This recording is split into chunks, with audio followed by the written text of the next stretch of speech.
Merci à Boucat d'être présent et d'avoir répondu à notre invitation. Nicolas, on va commencer par vous et par l'ANCV. Tout à l'heure, Rémi a rappelé la date de la création de l'ANCV, 1982. Est-ce que, très rapidement, on peut représenter l'action de l'ANCV en insistant sur un point, parce que moi j'avoue que je ne le connaissais pas aussi parfaitement que vous me l'avez expliqué l'autre jour, le côté vertueux du paiement du chèque vacances, parce que quand on paye en carte bleue, bon, il y a bien une taxe qui est prise, mais bon, on a bien compris que la taxe, elle allait chez Visa ou Mastercard, en tout cas qu'elle n'allait pas pour aider les gens à partir en vacances, alors que là, quand on paye avec des chèques vacances, il y a un dispositif assez vertueux qui permet de mettre en place des dispositifs en faveur des plus précaires. Donc un petit rappel de ce que l'ANCV, quelques chiffres aussi, parce que c'est bien de le situer.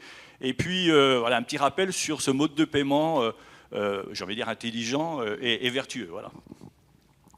Merci Jean, bonjour à tous, bonjour chers amis, merci tout particulier à VVF, à sa présidente Martine Pinville, à la fois pour l'invitation, peut-être plus globalement, pour la qualité, l'antériorité, la constance et la confiance mutuelle dans les relations.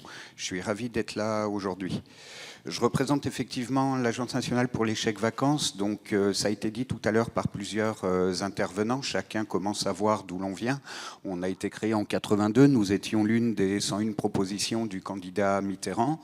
C'est très concrètement Monsieur Mauroy, appuyé par Monsieur Henry, donc ministre du Temps libre, ça a été dit, qui se sont chargés de la création de la NCV.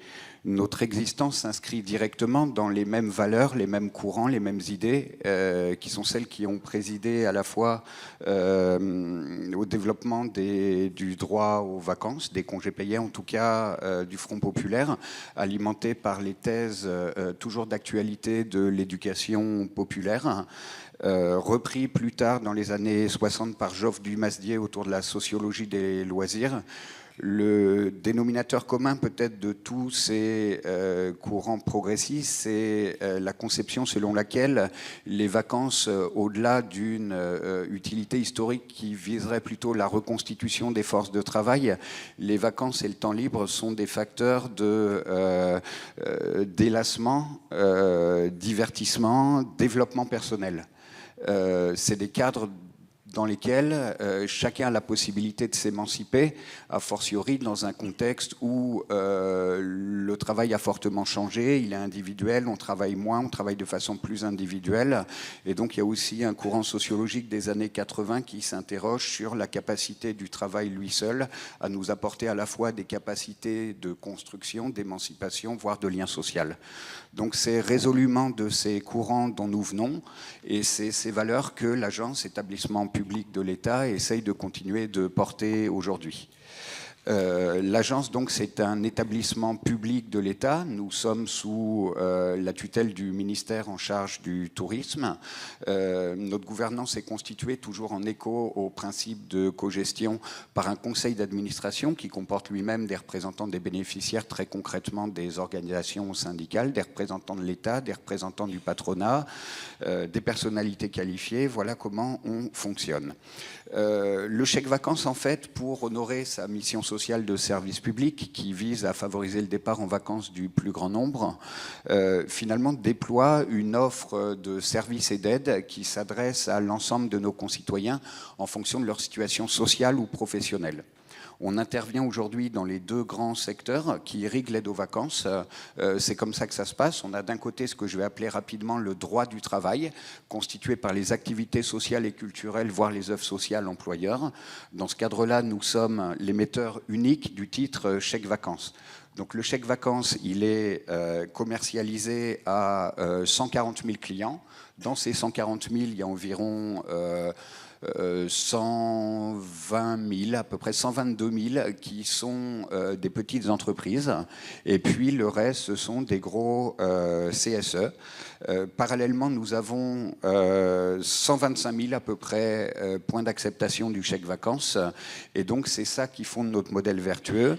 Le chèque vacances touche aujourd'hui 4,8 millions d'ayants droit direct, ce sont les salariés ou les travailleurs qui bénéficient en fonction de ces politiques d'œuvre sociale ou d'activités sociales et culturelles. Et lorsqu'on élargit à l'ensemble de leur famille, c'est 11 millions de résidents français qui, chaque année, profitent du chèque vacances pour partir en vacances.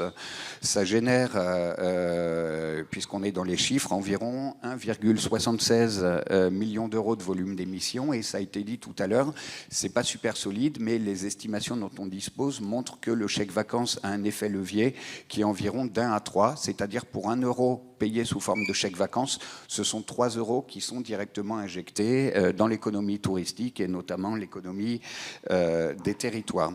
Comme l'évoquait Jean, effectivement, l'une des particularités de l'agence, c'est que nous travaillons sans dotation de l'État, on ne perçoit pas de subvention, et ce sont bien les excédents de gestion qui découlent du chèque vacances qui nous permettent de financer donc à la fois notre fonctionnement, nous sommes 220, 150 à Sarcelles, 70 en région, nos investissements qui sont d'autant plus importants en ce moment que nous sommes dans une démarche de dématérialisation du titre. On continue à produire le chèque vacances classique, les petits papiers, mais on déploie de plus en plus le chèque vacances Connect pour répondre aux usages de préparation, réservation des vacances qui sont de plus en plus dématérialisés. Aujourd'hui, c'est à peu près 50% du volume d'émissions qui est fait sous forme de chèque vacances Connect. Notre politique tarifaire, elle est essentielle.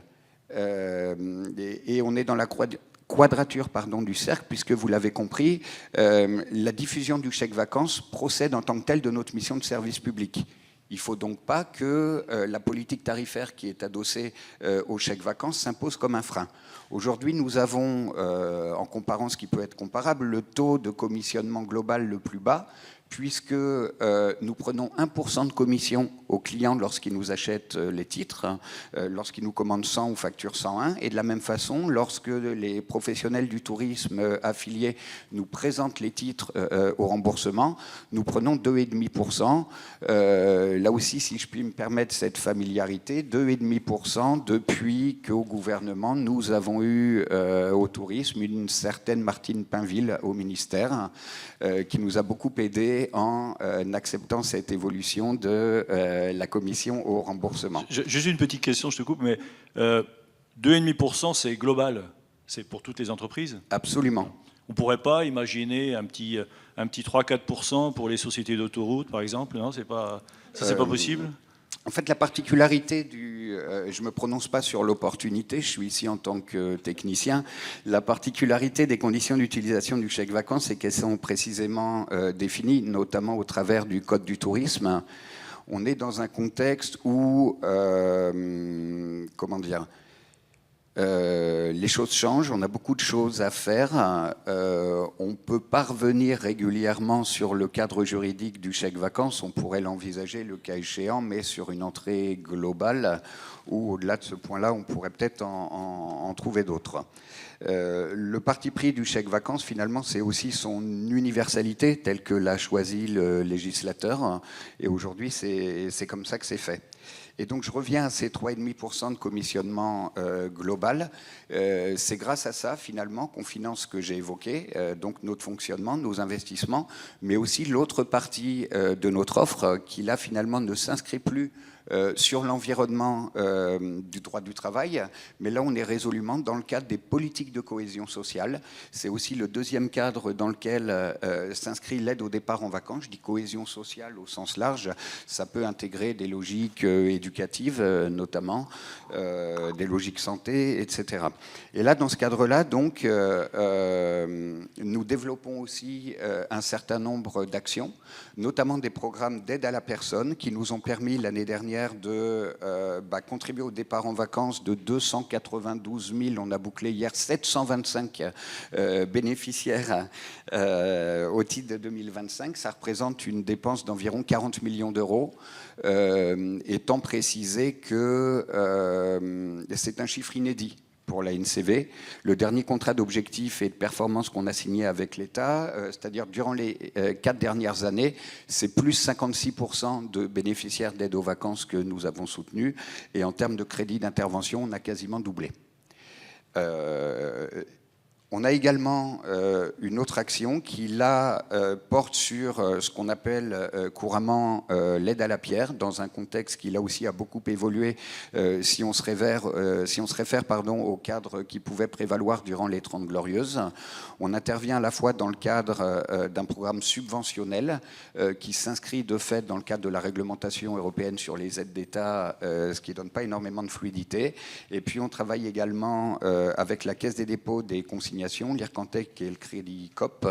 Nous sommes actionnaires du fonds de TSI, où là, il ne s'agit pas de subvention, mais d'un apport en capital pour permettre à nos partenaires de pouvoir avoir plus facilement accès aux banques et aux emprunts, en fait.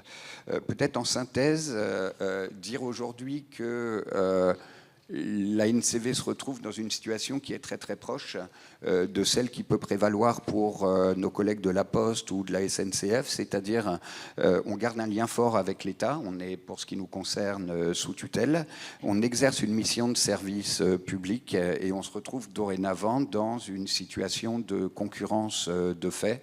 C'est le nouveau paradigme.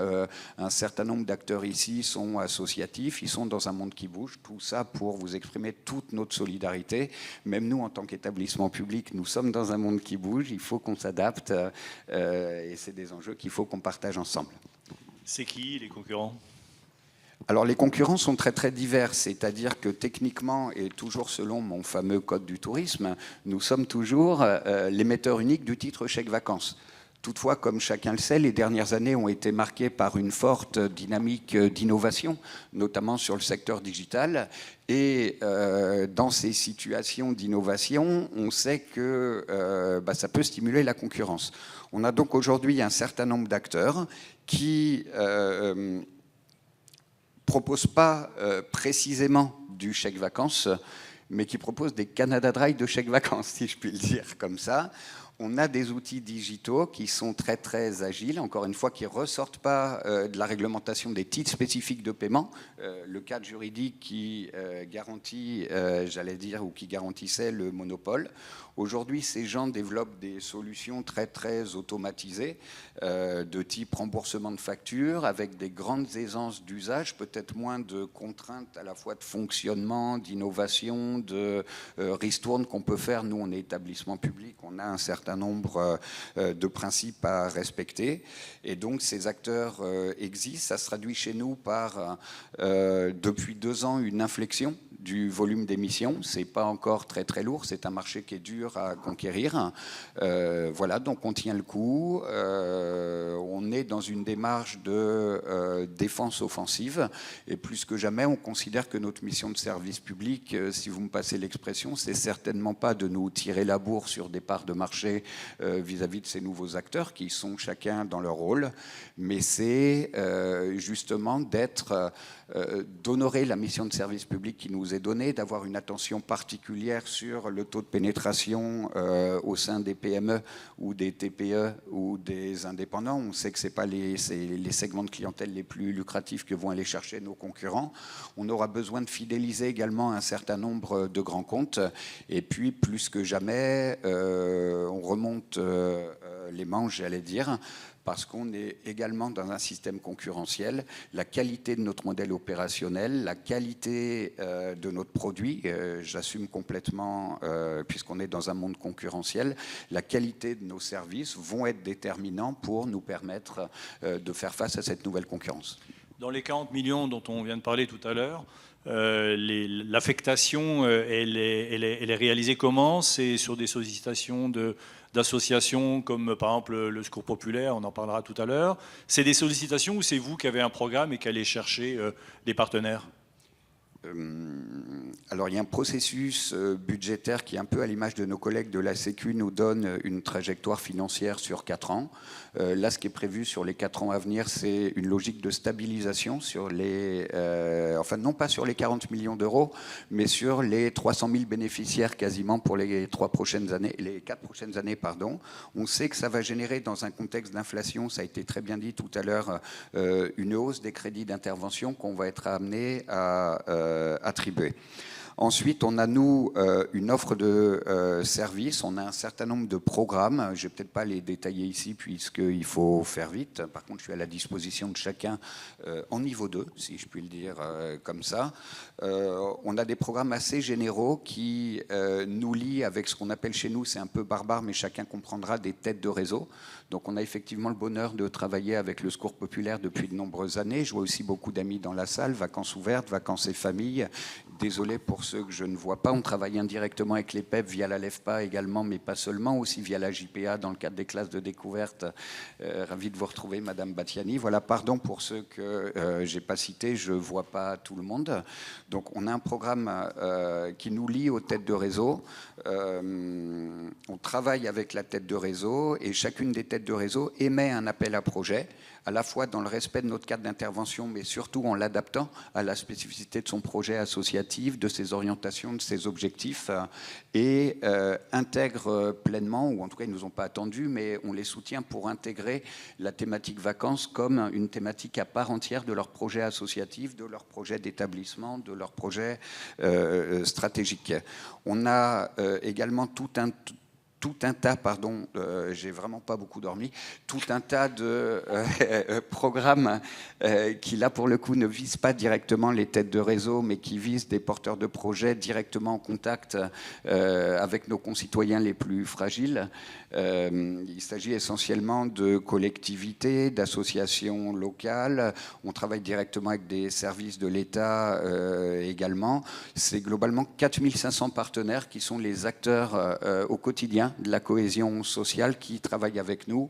On a enfin 2 programmes, ce n'est pas l'essentiel de notre action, mais qui sont ouverts, ce qu'on appelle en B2C. C'est à la fois le programme Seniors en vacances, où un certain nombre de personnes âgées isolées peuvent réserver individuellement pour retrouver sur place d'autres seniors qui auraient également réservé. Et puis, maintenant qu'on a fait nos concitoyens d'âge mûr, on repart de l'autre côté, départ 18-25, où là aussi, depuis 2014, on a fait un truc à la demande de l'État. C'est un pure player, une plateforme en ligne où tous les jeunes résidents en France âgés de 18 à 25 ans peuvent accéder. Et là aussi, c'est assorti d'une aide financière qu'on prend en charge, en lien d'ailleurs avec d'autres partenaires, et qui sont attribués sous forme de revenus ou de statut. Dernière question. On est d'accord que les chèques vacances, c'est pour les gens qui travaillent principalement. Je ne parle pas, pas du dispositif social qui vient derrière, les 40 millions, mais les chèques vacances, c'est les entreprises, les CSE. Bon. Ceux qui ne travaillent pas, est-ce qu'un jour, ils auront droit aux chèques vacances ? Si on s'en réfère à la façon dont les choses sont montées, il y a un certain nombre de collègues ici qui connaissent bien la question, qui ont un passé syndical plus important que le mien. Ce que je comprends, c'est que là aussi, aujourd'hui, on est clairement dans le droit du travail avec la réglementation des activités sociales et culturelles. Donc, par définition, des gens qui ne travaillent pas, il manque une partie prenante. Il faudrait, en extrapolant, j'allais dire beaucoup, et sans présumer de la faisabilité, je ne me permettrai pas de dire que c'est ça qu'il faut faire, mais en parallélisme des formes, les personnes qui ne travaillent pas sont au chômage. Du coup, il y a des cotisations qui sont prélevées sur leurs aides.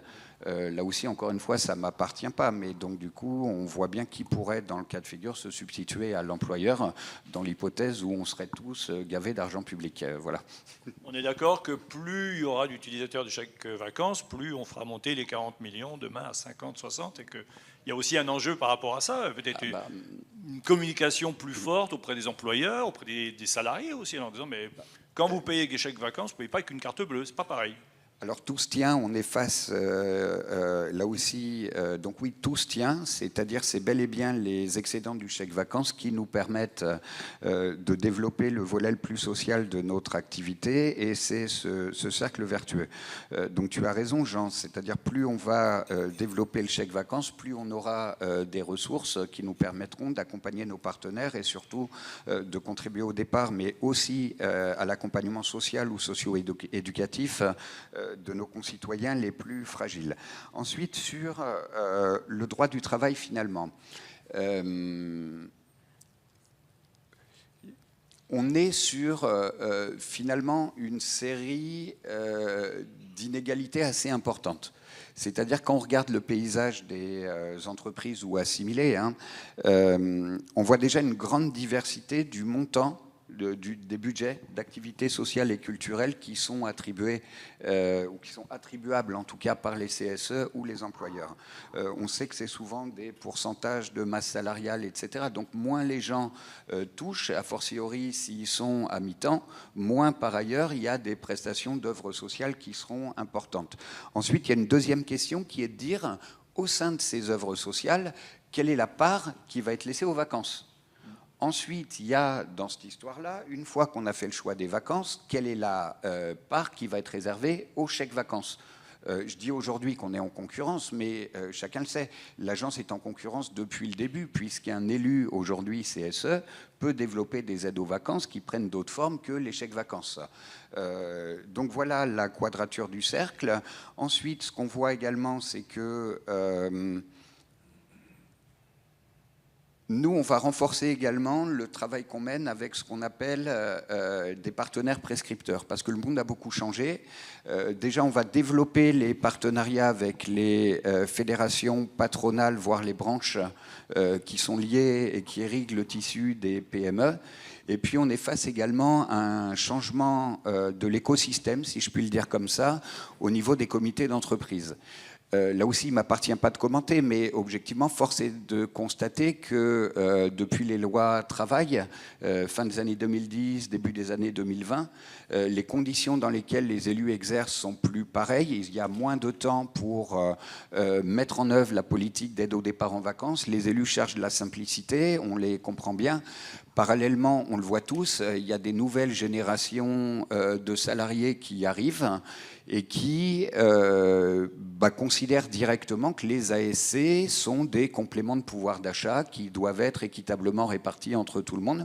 Même nous, à l'ANCV, je dis des chiffres fictifs, on a des nouveaux collaborateurs qui arrivent, qui viennent du nouveau monde. En plus, nous, on en a bien dans la transformation digitale. Maintenant, on a des PO, des Scrum Masters, des trucs qu'on ne connaissait pas avant. Ils arrivent, c'est leur 3e, 4e boulot. Ils disent, c'est combien le budget ? C'est 200, d'accord. Donc, il y en a 100. Donc, moi, j'ai droit à 2. Qu'est-ce que je peux avoir pour 2 ? Et les salariés arrivent, ils le sollicitent directement comme ça, ils présument que c'est un droit. C'est des considérations qu'on partage très très souvent avec nos partenaires des confédérations syndicales, parce que pour nous c'est une vraie alerte. C'est-à-dire il y a 2 niveaux. Il y a à la fois le niveau de l'inéquité qu'on pourrait supposer au moment de l'attribution selon les nouvelles modalités, mais n'oublions pas que nous sommes dans un contexte où depuis plusieurs années, le bien fondé de ces ASC et surtout des exonérations qui sont derrière sont remises en cause. Je reviens aux débats qui ont eu lieu à la rentrée autour du forfait social, de l'article 8 du PLFSS. Ces propositions, ces ballons d'essai, on ne saura jamais, faisaient suite au rapport de la Cour des comptes qui est sorti durant l'été 2024 et qui pose clairement une question. J'en parle de façon très très libre. Un certain nombre d'élus ou de représentants des confédérations ou unions syndicales en disposent. On va travailler avec eux là-dessus. Il y a vraiment des pratiques facilitées avec les nouveaux outils dont je parlais tout à l'heure, pour lesquels, quand bien même on veut ensemble défendre le bout de gras, il serait difficile de considérer qu'on n'est pas clairement dans la redistribution de pouvoir d'achat. Quand quelqu'un qui est aux affaires partage complètement le budget disponible en laissant à chaque fois, c'est-à-dire en donnant la même chose à tout le monde indépendamment de son niveau de rémunération, et en laissant dire, c'est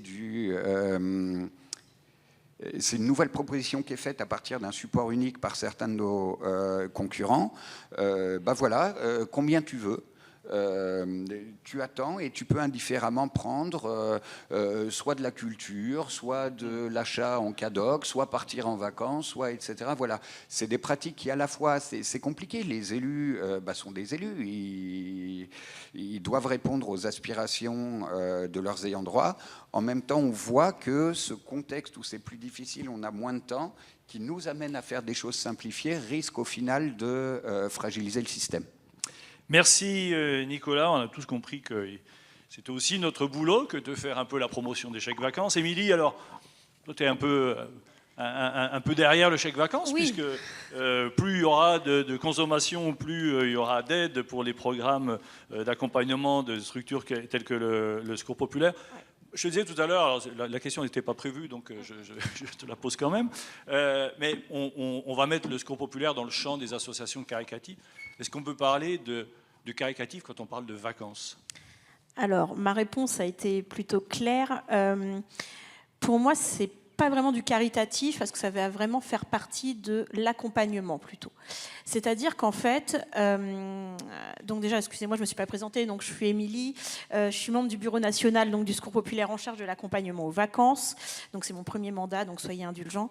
Et donc en fait, voilà, donc le caritatif en fait, va souvent répondre à un besoin primaire, c'est-à-dire l'alimentation, c'est-à-dire vraiment un besoin primaire. Les vacances, on est plus en fait là sur un rôle pour nous d'accompagnement, c'est-à-dire en fait que on aime bien dire, mais se nourrir, c'est vraiment indispensable. Et par contre, s'émanciper, c'est se transformer.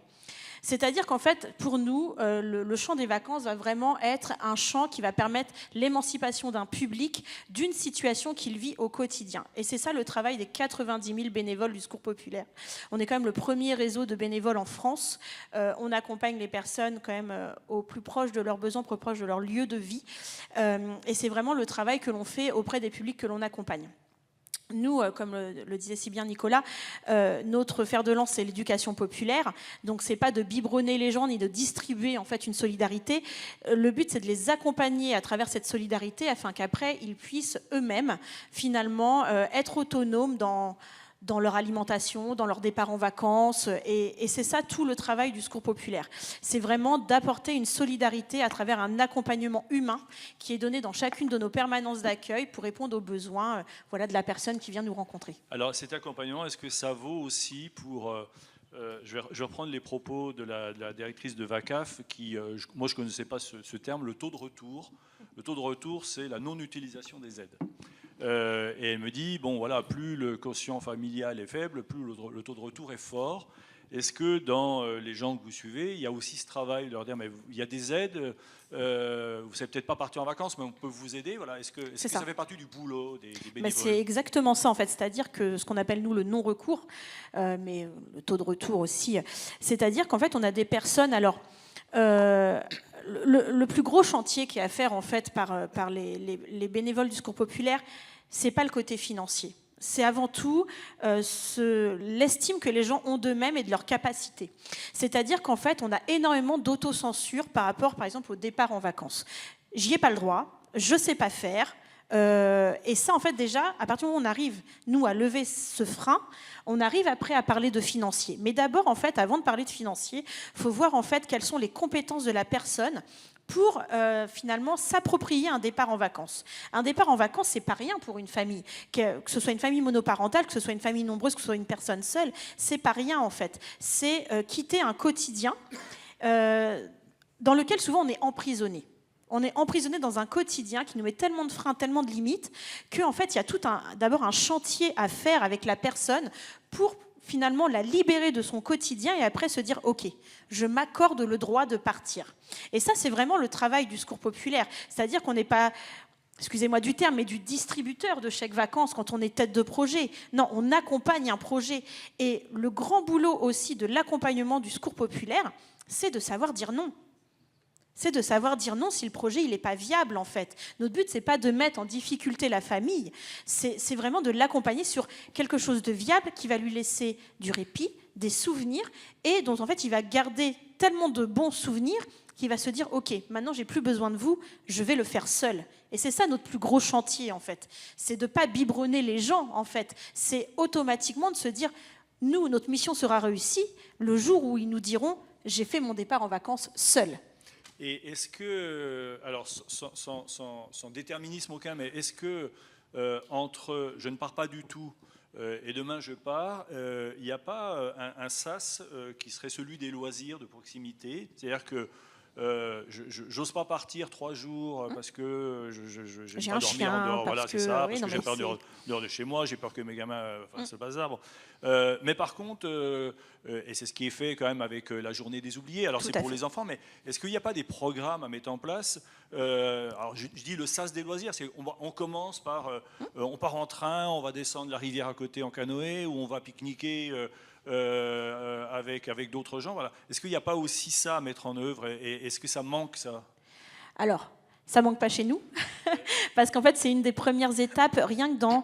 En fait, nous, ce qu'on proposait... Alors, la journée des oubliés des vacances et enfants, vous pouvez aussi avoir ce qu'on appelle, nous, chez nous, des journées bonheur, qui, elles, sont réservées aux familles, qui est vraiment la première mise en œuvre d'un départ. C'est-à-dire, ça va être une journée, tout simplement, où on quitte son domicile, où on s'acclimate déjà, alors souvent c'est du collectif, ça crée du lien social, on sort finalement d'un quartier, on sort d'un lotissement où on est enfermé avec ses problèmes.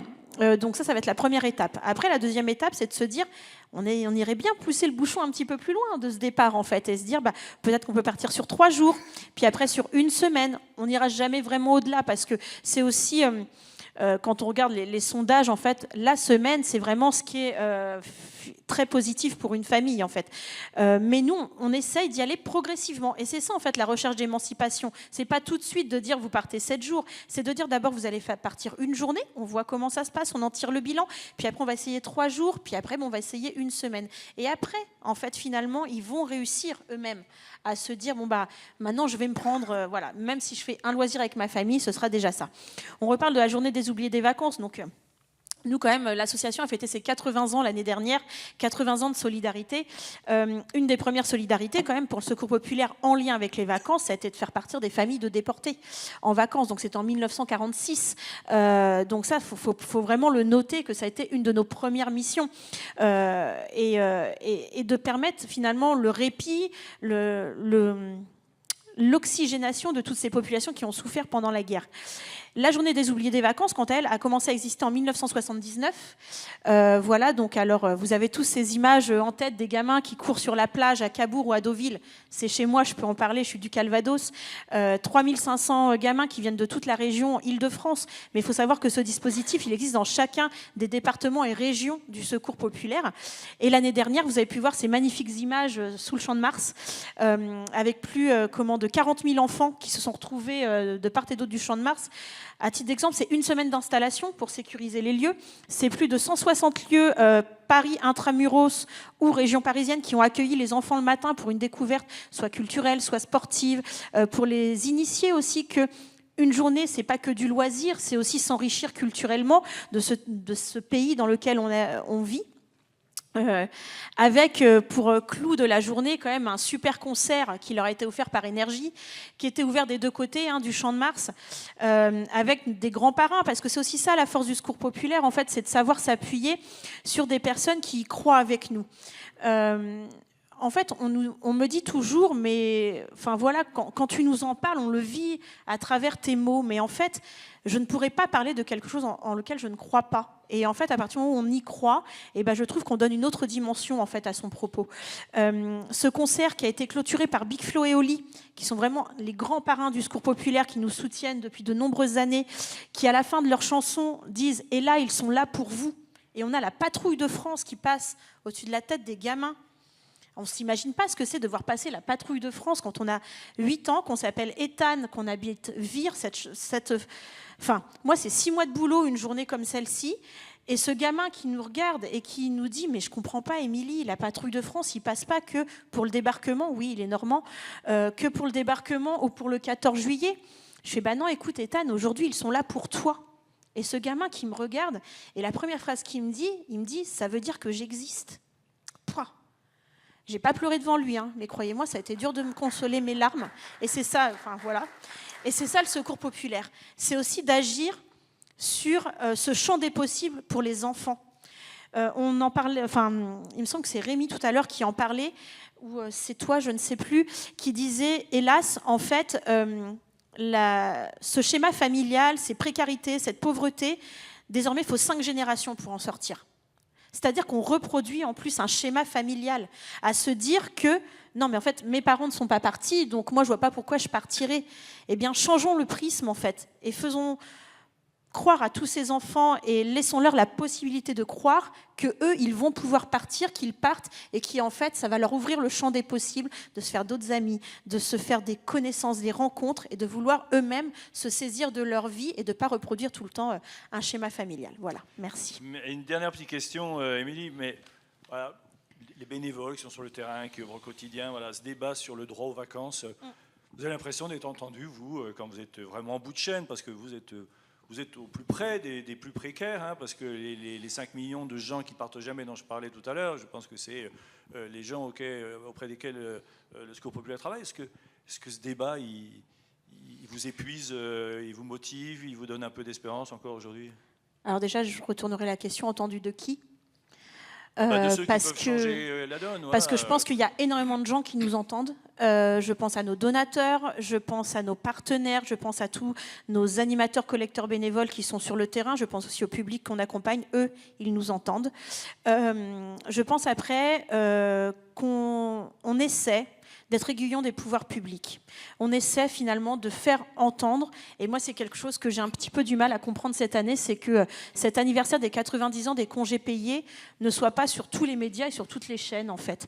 C'est en juin que ça s'est passé. On est en juin et on n'en entend pas parler, ou très peu, dans les médias et dans nos représentants publics. Je pense quand même qu'on en parle. Il y a un domaine qui existe grâce à la CAF, qui s'occupe des familles avec les VACAF, ça on ne va pas le dénoter, ça existe. Par contre, le non-recours dont on parlait existe énormément aussi, tout simplement parce qu'il n'y a pas d'accompagnement en fait envers ces publics. Il n'y a pas d'accompagnement pour savoir... en fait, ils reçoivent un courrier en début d'année, vous avez le droit à temps. Super.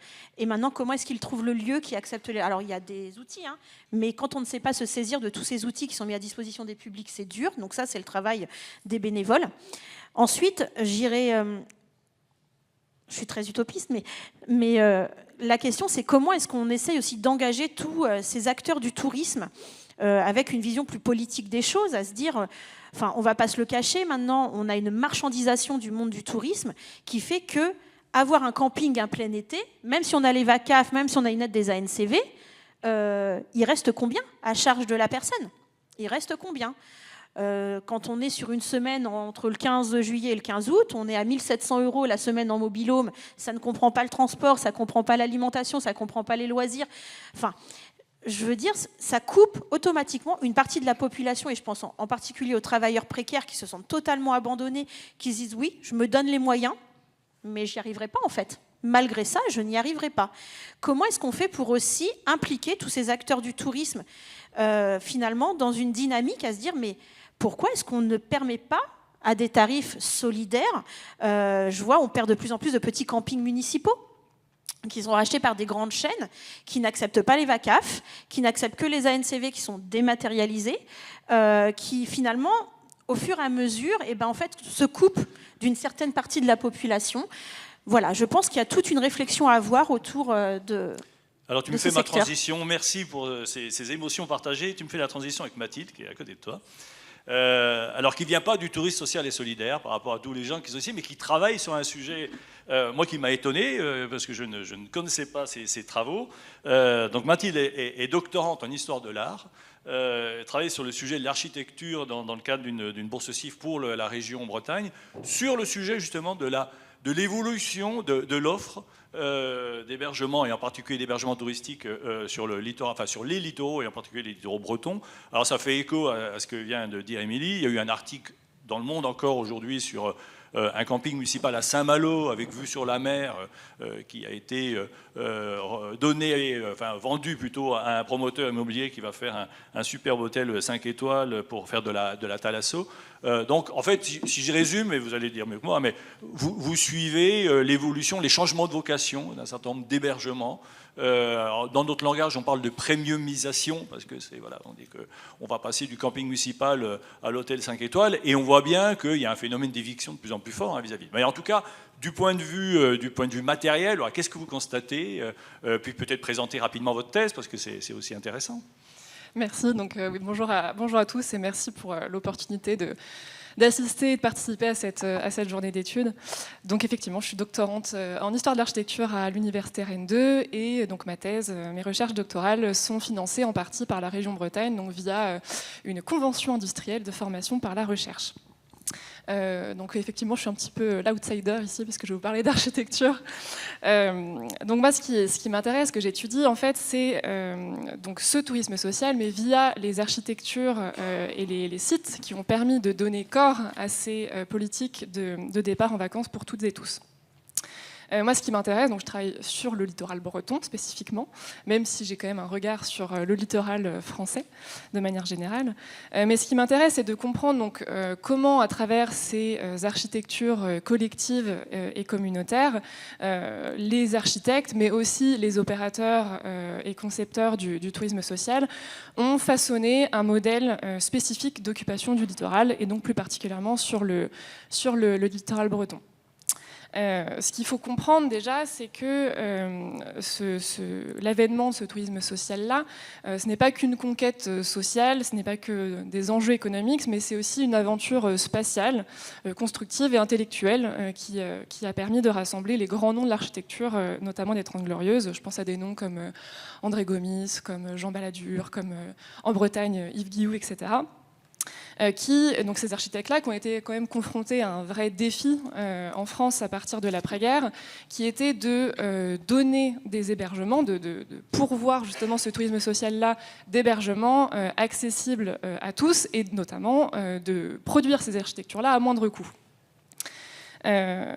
Et l'idée trop souvent acceptée, c'est que cette architecture-là est une architecture au rabais, puisqu'elle ne coûte pas cher, ce qui est totalement faux, évidemment, puisqu'en fait, le littoral, et la montagne, effectivement, mais moi je m'intéresse plus particulièrement au littoral, va en fait être un des plus grands laboratoires architecturaux du XXe siècle. Et donc mon travail effectivement de recherche, ça va être de documenter, récoller cette documentation-là sur ces architectes, ces architectures, et d'analyser donc ces réalisations dans leur contexte. Un premier bilan peut-être qu'on peut faire de cette recherche, c'est le constat qu'aujourd'hui on assiste à un point de bascule de la vie de ces architectures.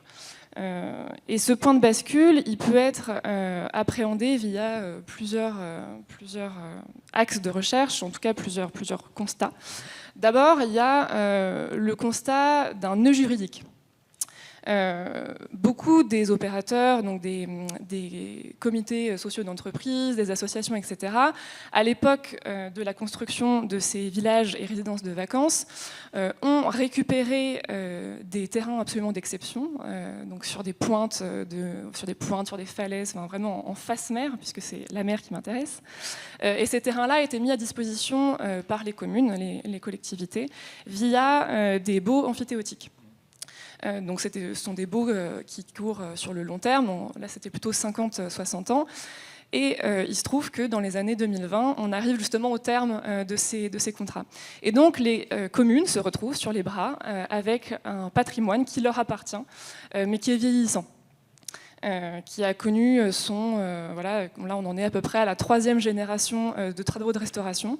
Il y a une première phase de restauration dans les années 80, une deuxième dans les années 90-2000 avec notamment une montée en confort, on installe des piscines, etc. Et donc là aujourd'hui on assiste à une 3e phase de travaux de restauration. Ce qui m'amène donc justement à ce 2e point, c'est qu'aujourd'hui nos normes d'accessibilité PMR, nos normes justement de confort thermique, etc. ont changé. Et donc ces collectivités qui récupèrent ces bâtis n'ont pas la possibilité, n'ont pas la connaissance de pourvoir justement à ces besoins-là.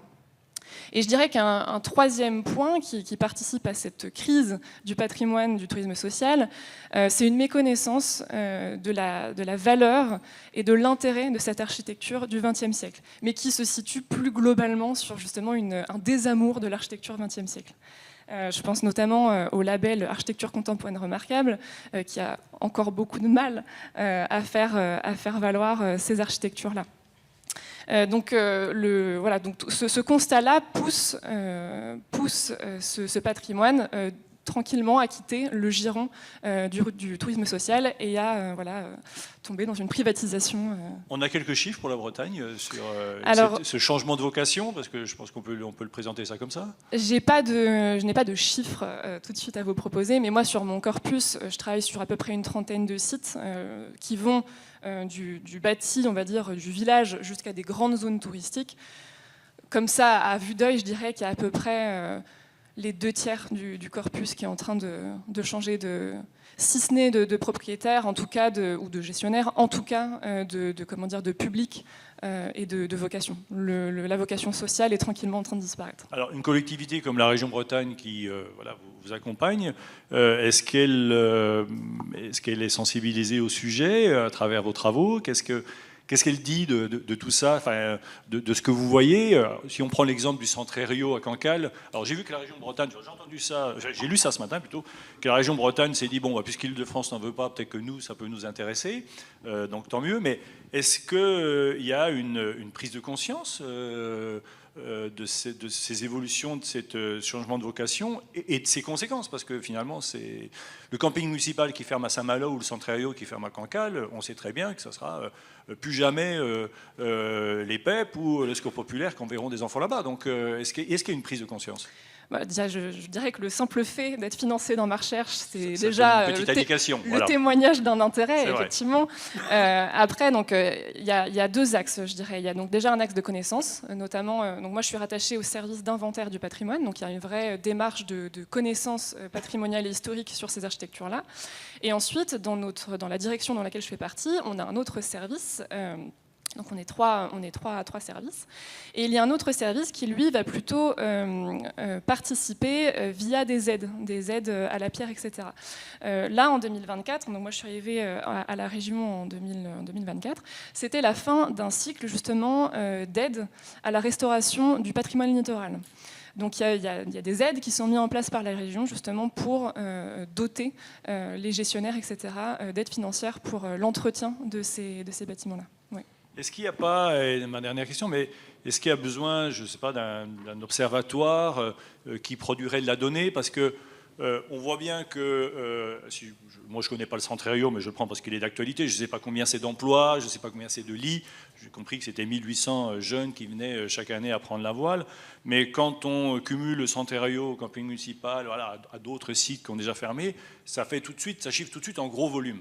Et je dis ça parce que de l'autre côté de la Bretagne, on est plutôt à Barcarès, donc en Occitanie, il y avait un espace à Barcarès qui était un haut lieu du tourisme social avec quasiment 1000 lits de villages vacances, dont VVL, je crois.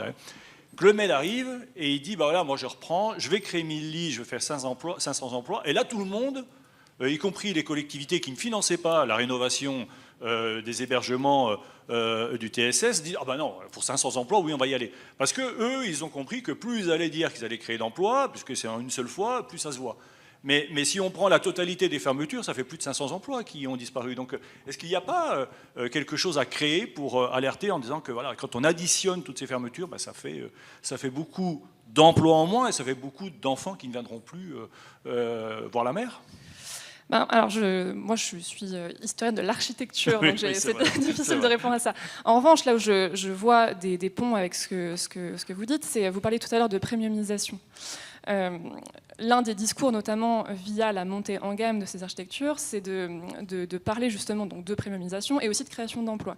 Ce qui est fortement à nuancer, puisqu'en fait, on sait que quand on va changer une formule et adapter un bâti à cette premiumisation, on va inciter le vacancier à rester entre les murs de ce village de vacances. Historiquement, dans les années 60, ces villages de vacances, ils ont été créés en porosité extrême avec les territoires dans lesquels ils s'implantaient. Il n'y a pas de clôture, il n'y a pas de... Voilà. Et les formules de demi-pension qui sont proposées, etc., visent aussi à redistribuer les investissements faits par les vacanciers sur les territoires alentours, etc. Avec cette montée en gamme et ce transfert notamment de la gestion à des opérateurs privés, on va refermer les villages sur eux-mêmes et la retombée économique, peut-être qu'on va créer des emplois, hein, mais ça va rester en interne. La retombée économique va se faire au sein même de la structure financière. Donc effectivement, cette premiumisation, c'était d'abord un détournement de l'esprit d'origine qui présidait à la construction du village de vacances.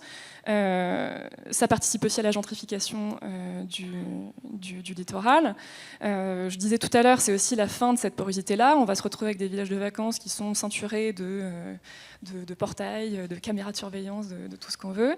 Et puis, c'est aussi une perte de l'identité architecturale. Je parlais tout à l'heure, donc ça a été quand même un laboratoire architectural très fort dans la période d'après-guerre, notamment parce qu'on cherchait justement à créer une architecture qui exprimerait l'identité du lieu. Donc les villages de vacances de la côte aquitaine ou de la côte languedocienne ou en Bretagne ne sont strictement pas les mêmes.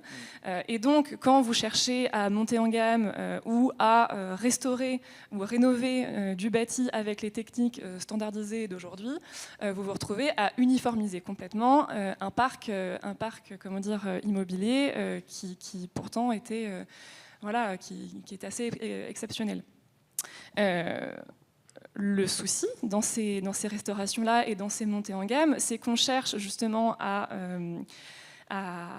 restaurer donc, ces bâtis-là, sauf que ce sont des bâtis qui ont, dans les années notamment 60, qui avaient comment dire, permis de développer des techniques constructives qui à l'époque étaient complètement révolutionnaires. Je ne sais pas si certains d'entre vous sont déjà allés au Renouveau de Becmeil, donc qui est aujourd'hui un village club du soleil de Becmeil. C'est un village bulle, donc ce sont des énormes bulles de béton. C'est en Europe le plus grand exemple d'architecture bulle. C'est impossible aujourd'hui de faire une isolation par l'extérieur sur des coques de béton qui doivent faire dans les 8 ou 10 mètres de haut et qui font 14 cm d'épaisseur. Donc on ne peut pas restaurer ce patrimoine de vacances comme on restaurerait n'importe quel. Et la premiumisation, justement, efface cette identité-là. Voilà. Merci. Vous aurez une restitution, j'imagine. Vous terminez quand, Thérèse ? C'est toujours la question. Alors, dans l'idéal, ce serait en 2028. Bon, voilà. J'espère que vous partagerez ces propos, parce que c'est quand même un angle d'étude intéressant. Et normalement, la soutenance sera ouverte. Donc, voilà. Bon, écoutez, on viendra vous écouter, ou en tout cas, on lira avec intérêt ce que vous aurez produit. Merci. Agnès, on termine par vous. Alors, vous êtes la directrice générale des PEP. Tout à l'heure, à la fois Rémi et à la fois le patron de la Ligue d'enseignement ont fait référence à un temps libre qui devait être aussi un temps d'éducation. Les PEP, je crois qu'il n'y a pas meilleure structure pour parler d'éducation populaire, mais en particulier pour les jeunes, hein, mais ce temps libre qui permet aux jeunes d'aller apprendre, que ce soit sur le temps scolaire ou en dehors du temps scolaire. Peut-être rapidement nous dire aujourd'hui ce que sont les PEP, parce qu'on les connaît quand on vendait les timbres pour partir en vacances. Oui, c'est vrai. Mais voilà, nous dire rapidement le champ d'action des PEP entre ce qui est fait sur le temps scolaire, ce qui est fait en dehors du temps scolaire, et en particulier pour les jeunes. Oui, alors merci déjà pour l'invitation à nos collègues de VVF, que nous croisons dans de nombreux espaces de travail qui sont de réels partenaires.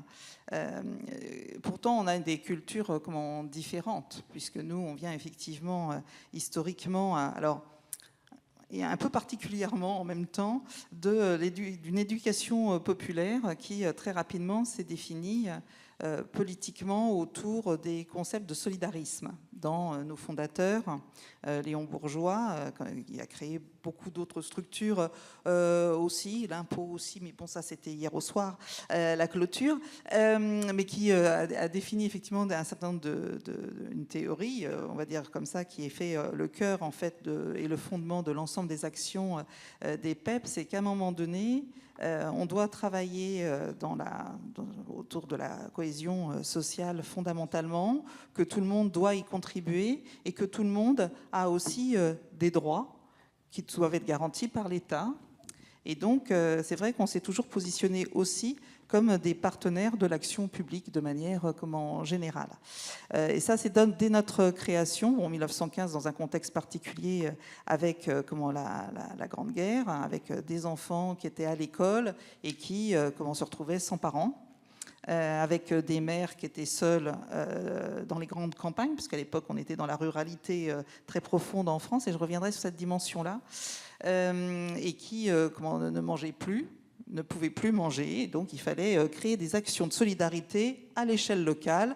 Donc mobilisation des premiers militants PEP qui ont été mobilisés, je dirais, par l'éducation nationale, c'est l'école qui s'est, à un moment donné, relevé les manches, parce qu'il restait au moins des instituteurs quelque part pour enseigner. Et donc, comme c'était parfois les seuls hommes et les seules femmes qui existaient encore et qui représentaient l'institution, qui étaient en même temps secrétaire de mairie, entre autres, voire exerçaient des fonctions de maire dans les collectivités locales partout en France, appel à mobilisation populaire de ce public-là, autour de ce public-là, avec une des premières campagnes de solidarité nationale diffusée dans la grande presse de l'époque, entre autres, autour de l'image du poulpeau qu'il fallait aider. Donc ça, c'est notre histoire à la base. Pourquoi je m'attarde là-dessus? C'est parce que aujourd'hui, les PEP, on continue à avoir cette dimension de, comme vous, un problème local égale une solution à trouver avec les gens du territoire. Ça, c'est une première chose. Et en fonction des problèmes des personnes. Ça, c'est la règle de base. Donc on est à la fois des acteurs du développement local. Et là, je vous recroise sur les questions de patrimoine et en même temps des acteurs de l'éducation populaire parce qu'on va vers une certaine émancipation et créer du citoyen, tout simplement, que chacun trouve sa place dans la société. Et la question de l'accès aux droits, finalement, c'est une obligation pour l'État, pour nous, à un moment donné, mais l'État dans toutes ses dimensions, donc le collectif, d'agir pour ceux qui sont le plus en difficulté. Voilà, donc ça c'est le cadre très général. Alors après, ce qu'on est devenu, après cette partie historique, on a suivi en fait toutes les évolutions de la société, petit à petit. Voilà. Donc on est devenu quoi? Dans les années 20, donc après la guerre, donc vous allez me dire, il y avait toujours les pupilles à gérer puisque les parents malheureusement ne pouvaient plus revenir pour un grand nombre. Donc ça c'était un vrai souci.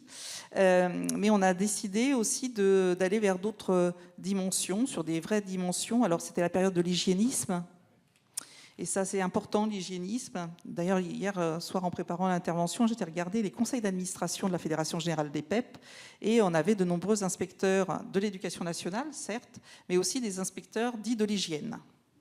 Alors, ils étaient là pour contrôler l'hygiène des PEP, je vous rassure, mais ils avaient une fonction au niveau de l'État, c'est des prémices du ministère de la Santé, tout simplement. Donc, nous, on est une hybridation entre éducation nationale, ce qui deviendra plus tard le ministère de la Santé, une hybridation avec le ministère du Travail, et une hybridation avec, parce qu'il y avait aussi la formation professionnelle à faire, de tout ça pour que les gens aillent travailler, voilà, de manière générale. Donc, une hybridation de toutes ces politiques publiques-là, et avec des actions à chaque fois mises en place. Donc les premières actions qui ont été mises en place, eh bien, c'est la création d'écoles de plein air et puis après de centres de vacances, parce que derrière l'hygiène, à l'époque, c'était pas la propreté. L'hygiène, c'était le bon air. C'était manger, ne serait-ce que ça. C'est bien de rappeler que les premières colonies de vacances, elles sont nées sous ces principes. Alors, sur ces principes-là, dès le départ, ça a 150 ans, le modèle colo de manière générale. Et le principe, c'était de dire, face parce que c'est la période, donc 1880, donc création aussi de la Ligue de l'enseignement et de tous nos mouvements annexes, ça a été un moment de se dire que les enfants ne pouvaient pas simplement être enfermés dans la famille. Ça, c'est le côté construction de l'école de la République. Il fallait qu'ils fassent faire du citoyen. Mais il fallait aussi s'assurer de leur santé. Et leur santé, c'était un vrai sujet politique, national, pris en charge par l'État, par les collectivités locales, par chacun, par tout citoyen, ça devait être mis en place. Donc nos structures ont mis en place effectivement des structures pour... Nous, vous trouvez dans les archives des PEP des choses fantastiques. On faisait de l'héliothérapie, c'est-à-dire on emmenait les enfants au soleil. Voilà, à la montagne, des sanatoriums, beaucoup de sanatoriums. On a créé les premiers sanatoriums en France pour les enfants. Donc le ministère de la Santé, ça y est, ça, vous voyez la suite chronologique, et des colos de vacances. Voilà. Parce que partir en vacances, c'était le seul moyen pour des enfants, à un moment donné, d'avoir dans cet espace-là, comme dans les écoles de plein air, la première chose, il y avait un indicateur d'évaluation de politique publique qui était le poids des enfants. Donc quand les enfants rentraient, on les pesait, et on les pesait lorsqu'ils sortaient. Est-ce qu'ils avaient pris 1 kilo, 2 kilos, pas de kilos, voire ils avaient maigri. Voilà. Donc c'était vraiment les indicateurs des politiques publiques de l'époque que j'ai retrouvés dans mes archives, ce qui montre bien qu'on était sur prendre de l'air, souffler. C'est l'aspect physiologique, bien évidemment. C'était la santé qui primait et la nourriture, parce que ces enfants ne mangeaient plus. Vous avez eu, donc, dans l'urbanisation de la France, c'est quoi? C'est la ruralité, on monte dans les villes. Mais dans les villes, jusque dans les années 60, la question de l'hygiène à Paris a fait qu'on a fait les grands ensembles. Parce qu'il n'y avait pas de point d'eau dans les appartements. Parce qu'au lendemain de la Seconde Guerre mondiale, on n'avait pas tout ça. Donc les congés payés 36, c'était aussi à un moment donné se dire on pouvait partir, mais partir où et dans quelles conditions. Donc nous, on a donné des conditions, je dirais, qui prenaient en compte aussi les besoins de politique, de santé des personnes et d'éducation en même temps.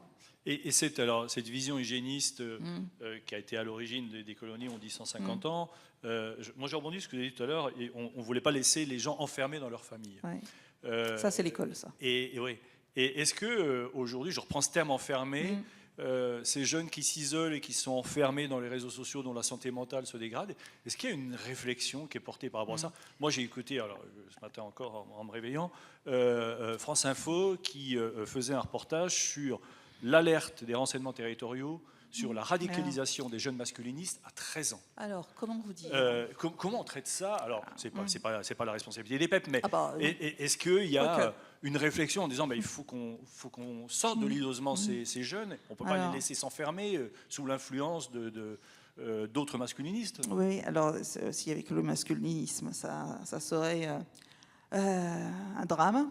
Mais il n'y a pas que ça, bien évidemment. On peut parler des intégrismes, on peut parler aussi de la santé mentale des enfants. Vous savez que depuis 2025, nous sommes en 2e année sur la santé mentale. Nous avons contribué en tant que PEP, parce qu'on ne fait pas que des actions de terrain, on a contribué aussi à faire émerger cette problématique de la santé mentale, notamment au Conseil à l'enfance, à l'âge et à la famille, auquel nous participons activement avec vous, avec d'autres acteurs, en croisant ça avec des problématiques de finalement quelles sont les places des jeunes aujourd'hui dans notre société. Quelles sont les places du citoyen dans notre société? Enfin, je dirais, on parle de consommateur, on ne parle plus de citoyen. Donc, à un moment donné, on a quand même des problématiques importantes. Et en préparant toujours et en échangeant avec vous, j'avais dit que je voulais intervenir sur ça. Parce que alors là, je peux vous dire que depuis maintenant, alors le droit au répit, pareil, c'est aussi sur les questions aussi de santé mentale, le droit de souffler, pour faire en sorte que ce soit des droits au répit, qu'on accepte qu'on soit sur des droits à l'accès à une santé mentale avec des départs en vacances, avec la mobilité, parce que quand on ne bouge plus, on n'est pas dans une situation de santé. On s'enferme, et l'enfermement, la fermeture, c'est la mort. À un moment donné, en psychanalyse, en tout domaine, en modèle des organisations, c'est la même chose. Plus on va s'enfermer, plus on disparaît. Donc, il faut impérativement avoir des dynamiques vertueuses. Et parler de la santé mentale aujourd'hui, on dit « Ah oui ». Et ça, c'est valable aussi bien dans le domaine sanitaire que dans le domaine des colos. Nous, on a vendu les vacances apprenantes par rapport aux questions d'éducation, mais aussi pour les questions de sortir les enfants, notamment des quartiers prioritaires politiques de la ville ou des zones rurales où on a le même phénomène, de leur enfermement dans la cellule familiale. Lorsqu'on dit aujourd'hui, alors, il y a des problèmes dans le périscolaire, les animateurs, il y a des dangers, attention, il faut faire une loi, etc., etc. Il y a eu des faits qui sont plus que répréhensibles. Enfin, je veux dire qu'il n'y avait même pas de débat à avoir là-dessus. Il faut qu'ils soient traités par la justice. Mais il faut savoir aujourd'hui, nous qui avons des actions dans la protection de l'enfance, que le lieu où les violences familiales sont les violences sont des violences familiales, c'est intrafamilial. C'est là où il y a le plus de danger aujourd'hui dans la famille. Notre société va vers l'enfermement. Vous parliez des réseaux sociaux. Dans les pratiques culturelles aussi, on est dans une individualisation complète de tout ça. Il faut redonner du sens au collectif. Si on ne redonne pas du sens au collectif, et pour moi, les colos, les vacances, tout participe à acquérir une culture du collectif. Notre société est en train de passer un cap, on parlait de mutation, on est vraiment dans ce cadre-là, et donc on est nos secteurs, quels qu'ils soient, et bon, moi j'ai les secteurs pluriels, on va dire, on est impacté par ça, même dans la relation à la santé, on est dans une individualisation, maintenant on va être derrière un écran, moi on me dit, mais Madame Batiani, il faut que dans vos centres, parce qu'on a des centres de santé, on a même des hôpitaux de jour, pour tout vous dire, mettez des robots, comme ça les gens pourront tout de suite avoir accès, ça vous réglera votre problème de ne pas trouver assez de médecins. Voilà, donc je pense que là, il y a un problème politique au sens de quelle société voulons-nous? Voulons-nous faire société ensemble, etc. Et traiter la question aujourd'hui des congés payés, pour moi, c'est quel congé payé voulons-nous aussi? Parce que 5 jours pour les enfants, pour partir en classe, c'est pas la même chose que il y a très longtemps, au PEP, c'était 1 mois, c'était 3 semaines, c'était 15 jours. Aujourd'hui, on est à 5,3 jours en moyenne, et qui correspond d'ailleurs au montant qui est financé par les politiques publiques, parfois encore, enfin jusqu'à très peu, puisque cette fois-ci, lors du PLF, on a supprimé les lignes budgétaires sur le départ en vacances des enfants, ce qui est absolument un scandale. Politiquement, éthiquement, et on se retrouve dans des situations mais ubuesques.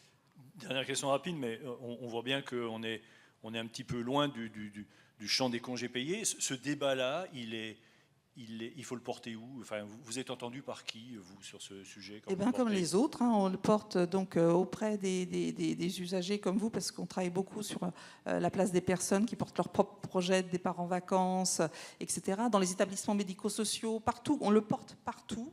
Et en face, on a une logique qui n'est plus une logique politique. Nous avons une logique économique, de rentabilité, tu l'as évoqué tout à l'heure par rapport à la NCV, etc., où on est toutes nos organisations sont confrontées à ces logiques-là. Et pourtant, aujourd'hui, vous l'avez dit, c'est une colo dans un territoire.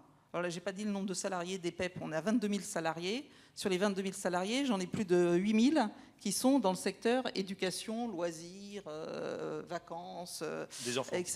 Non, des salariés. Ah oui, oui. Des salariés. Non, mais c'est 8 000 vis-à-vis des enfants, principalement? Alors, c'est principalement toujours face à des enfants, ouais. Quelles que soient nos activités. Oui, c'était ça la question. Ça, ce sont les salariés en tant que tels. Après, vous avez des directeurs qui savent à diriger.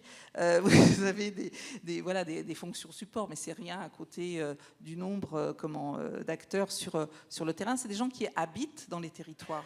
C'est des gens qui consomment dans les territoires. Et lorsqu'on remplace ça par un hôtel de luxe, hein, il nous arrivait, on avait 250 établissements en propriété. Aujourd'hui, on en a 62. Donc on a dû en vendre. Effectivement, c'est des hôtels de luxe qui ont été faits, mais qui sont fermés tout le temps, sauf pendant la période touristique correspondant à la région concernée. Ça ne crée pas le même type d'activité. Et en plus, ce sont des saisonniers qui viennent les 3/4 du temps et pas nécessairement de l'emploi durable, où on peut développer des actions autres. Parce que moi, mes colos, aujourd'hui, mes centres de vacances, ils accueillent des enfants en situation de handicap, des séjours de répit pour adultes, du tourisme social. On fait des séjours aussi pour la protection de l'enfance. Tout ça, des champs où, ces 2 dernières années, on a supprimé tous les crédits pour partir en vacances. Voilà. Merci à vous 4. Alors Paul me fait signe que le temps passe. J'ai pas pris de montre, ce qui n'est pas très bien. Une question, mais je propose que le temps des questions, comme il y a un temps de déjeuner et qu'on sera tous ensemble autour d'un buffet, puisqu'on n'est pas assis, on pourra passer de l'un à l'autre. Mais s'il y a une question...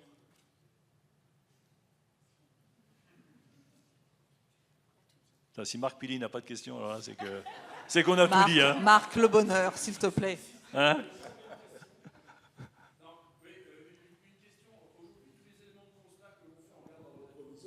Nous amène à dire que c'est une certitude, le tourisme social va s'arrêter. Parce qu'il y a des équipements en moins, parce que les volontés publiques ne sont pas là. Et je reviens sur ce que tu disais, Agnès. Aujourd'hui, on n'a pas une fonction à mettre en avant, autre que la question purement touristique, économique, redevenir sur ces fondamentaux qui sont le vivre ensemble, la citoyenneté, et peut-être une chance absolue que nous avons, c'est de réaborder l'enjeu de la santé. Aujourd'hui, la santé dans nos gouvernements sont considérées comme étant des charges.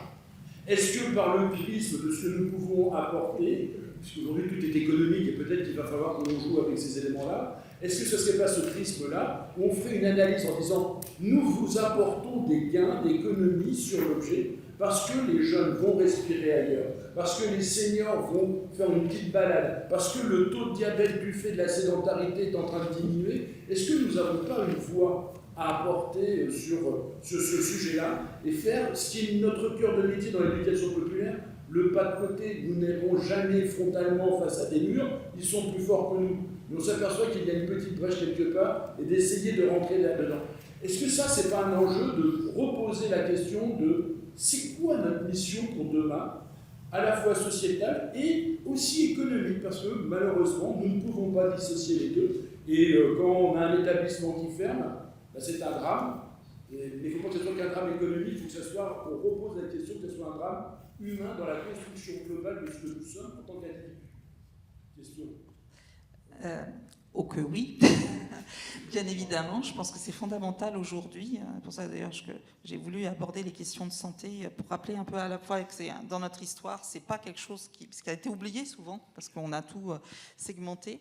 Mais là où je te rejoins, et nous on y travaille au niveau à l'échelle de notre réseau, hein, c'est un réseau, on en parle dans les collectifs où nous sommes, que ce soit l'UNAT, la JPA, avec vous tous, hein, puisque vous êtes les 3/4 du temps dans ce cadre-là, parce qu'à un moment donné, il faut qu'on mesure notre impact social et notre rôle dans la société. Mais il faut qu'on interroge aussi la société sur ce qu'elle veut être, parce que sinon, on n'arrivera pas à avancer. Donc il faut rendre plus politique nos sujets.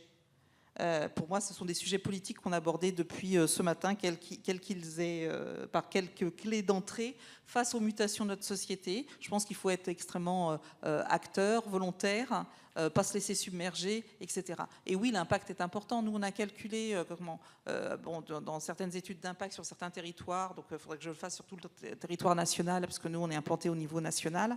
Mais à un moment donné, parfois, les PEP sont le premier employeur direct et indirect d'un département. D'accord ?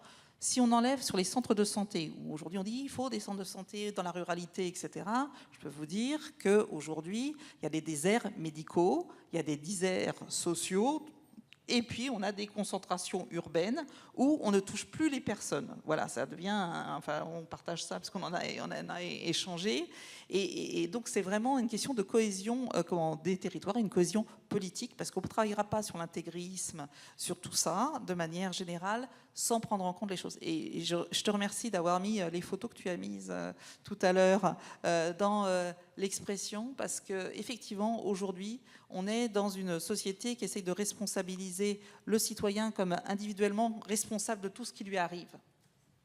D'accord ?